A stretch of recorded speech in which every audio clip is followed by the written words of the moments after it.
NCERT હવે university માનવામાં આવે છે. ઉચ્ચ શિક્ષણ અભ્યાસક્રમો ઓફર કરશે.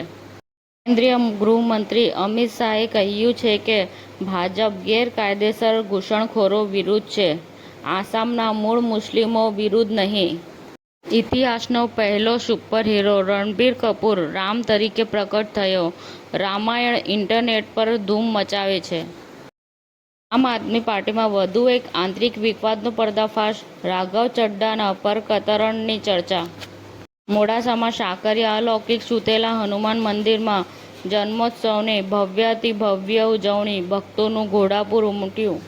રાજકુમાર રાવે ગાંગુલીની બાયોપિકનું શૂટિંગ શરૂ કર્યું, જેનું નામ દાદા ધ સૌરવ ગાંગુલીની સ્ટોરી છે.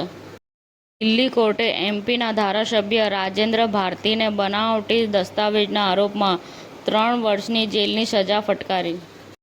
ભ્રષ્ટાચાર પર પ્રહાર, બિલ પાસ કરવાના બદલામાં લાખોની લાંચ માંગનાર એન્જિનિયર વિજયકુમાર મીના એસીબીના સંકંજામાં.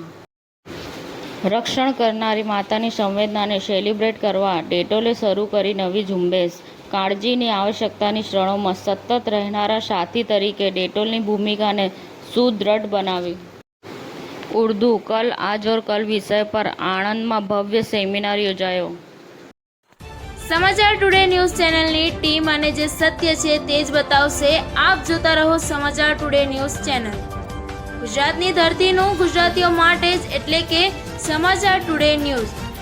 અમારી સમાચાર ટુડે ન્યૂઝ ચેનલને લાઇક કરો, શેર કરો અને સબસ્ક્રાઇબ કરો અને જોડાયા રહો સમાચાર ટુડે ન્યૂઝ ચેનલ સાથે.